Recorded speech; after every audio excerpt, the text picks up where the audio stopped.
lakini Bwana atakufanikio. Ambia wenzako uaminifu ndio silaha ya mafanikio.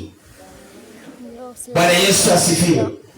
Vile unaona mwanajeshi anajitengeneza, anavaa manguo ya vita, anabeba silaha za vita, maana anajua ya kwamba nikienda kwa vita na hizi silaha ndio nitashinda vita zote. Nao silaha ya wokovu ni uaminifu. Ambia mwenzako kuwa mwaminifu. Sigisha mtu mahali, mwambie wewe kuwa mwaminifu. Msimtikishe, muulize unalenga kwa nini? Muulize kwani wewe sio mwaminifu. Bwana Yesu asifiwe. Hakuna silaha nyingine ya Mkristo, ni uaminifu utakuwezesha kupenya katika mambo yako. Ni uaminifu utakupeleka kiwango kingine, sio jambo lingine.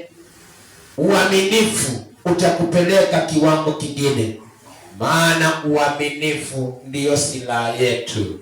Yesu alipokuja hapa duniani, kinywa chake cha mtumishi wa Mungu Yohana kikatumika kusema nasi, kusema ya kwamba yule atakaye muamini Bwana ndiye atakayepokea uzima wa milele. Hicho kilikuwa ni kinywa cha mtumishi wa Mungu Yohana. Nacho kinywa cha Joshua kinasema hivi: tubuni dhambi na makosa yenu yote, maana Yesu yuaja tena hapa duniani. Bwana Yesu asifiwe. Sipende mambo ya ushirika wa giza. Shetani hakuna mahali anakupeleka. Na soko yoyote iko na manufaa. Soko zote za ibilisi ni potofu. Mahali popote utakapotembea ibilisi ametembea ni potofu na ni uharibifu. Hakuna chochote utakuta kule katika nyumba ya ibilisi, maana kile kimefanyika katika makao ya ibilisi ni upotofu na uharibifu. Lakini katika nyumba na makao ya Yesu Kristo, wapendwa, mahali pale kuna vitu vya dhamana. Bwana Yesu asifiwe. Katika nyumba ya Kristo Yesu kuna vitu vya dhamana. Hakuna kitu kizuri kama kumjua Yesu. Hakuna kitu kizuri kama kuunganika na Yesu Kristo. Hakuna kitu kizuri kufanya Yesu kuwa rafiki yako, sio mwanadamu. Maana mwanadamu anaweza akakusaliti. Mwanadamu anaweza akakuacha mataani. Mwanadamu anaweza akakuchekelea. Lakini rafiki Yesu hawezi, maana sio mwanadamu. Maandiko yanasema ya kwamba mipango yake yote ni kamilifu. Ambia mwenzako fanya Yesu kwa rafiki yako. Bwana Yesu asifiwe. Ukifanya Yesu kuwa rafiki yako, hautahitaji mwanadamu kuwa rafiki yako, maana mwanadamu ni kikwazo.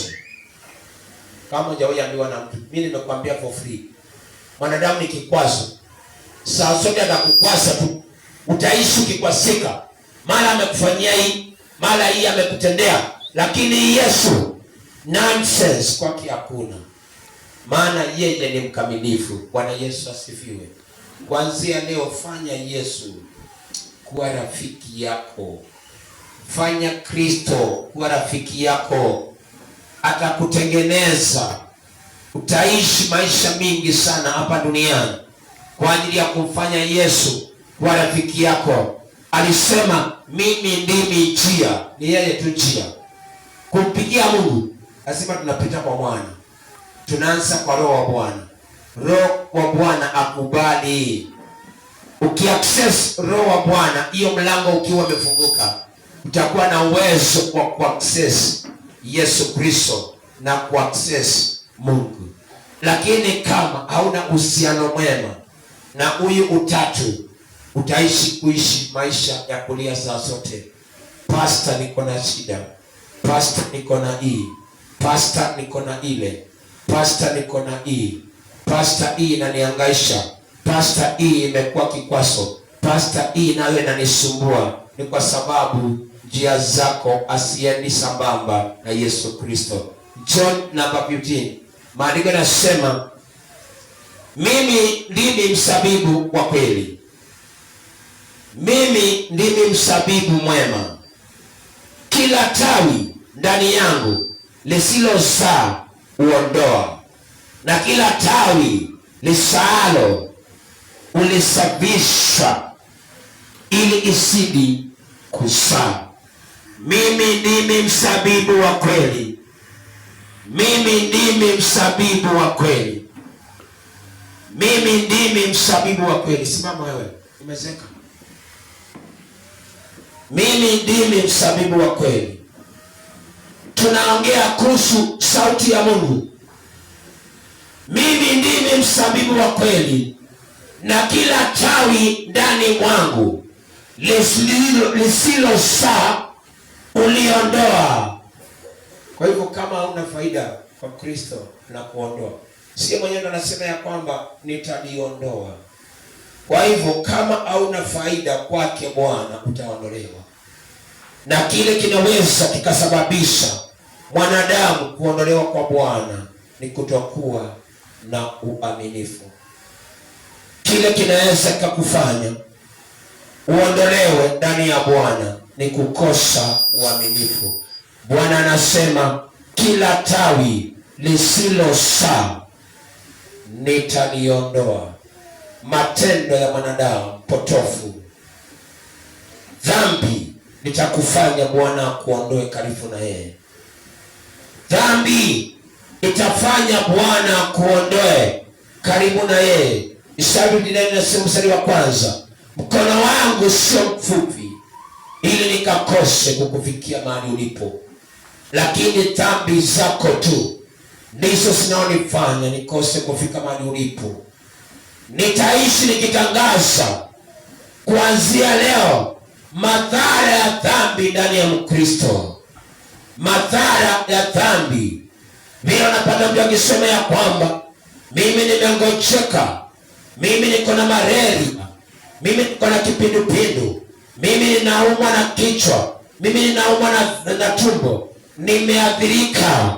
Madhara ya dhambi, wapendwa, maandiko yanasema ya kwamba utaondolewa mbele zake Yesu Kristo. Atakapokuondoa utaenda wapi? Maana Yesu akikukataa hakuna mahali pengine utaenda. Utakuwa mrithi wa ibilisi na utachomeka na yeye nyakati za mwisho za kucha kwake mwana wa Mungu. Yesu anasema ya kwamba kila tawi lisilozaa, unasema kana kwamba mimi nimeokoka, lakini matendo yako yananishu na kile unachokisema. Bwana Yesu asifiwe. Je, wewe ni Mkristo?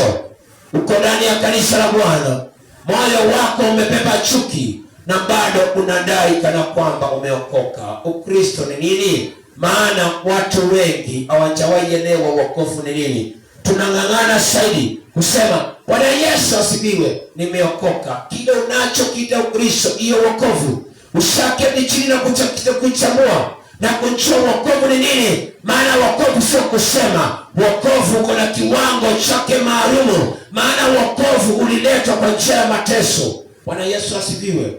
Yesu aligharamika, Yesu akateswa, Yesu akapigwa, Yesu akatukanwa ili wokovu upatikane. Wokovu hakupatikana kwa njia rahisi, kulikuwa na mateso mahali pale. Je, wewe unaelewa wokovu ni nini? Pasipo kuongea na kinywa chako cha uongo. Maana wengi wetu tunapotosha wokovu. Ndani mwako hauna upendo, umebeba madhabahu ya kifungo. Na unasema haleluya. Haleluya wapi? Na ni haleluya kusimu. Lazima ujinde mkutano, ujichunguze. Yale niliyo nayo inampendeza Bwana, sio mwanadamu. Usitafute chochote kwa mwanadamu. Tazama msalaba. Tazama msalaba. Kule Misri, wakati wana wa Mungu walikuwa wametekwa nyara na Farao, tumishi wa Mungu Musa akatumika. Akaulizwa na Bwana, umeshika nini kwa mkono wako? Nimeshika fimbo. Na ile fimbo Musa alikuwa nayo ni ile alikuwa analisha nayo kondoo zake. Umeshika fimbo. Haya, hiyo fimbo ndio tutaitumia kwa ajili ya kuokoa watu wa Mungu. Nimekuletea habari njema. Ukitembea na neno utashinda vita zote. Ile fimbo ninaweza nikaamuru wewe Mkristo utembee nayo. Vile Musa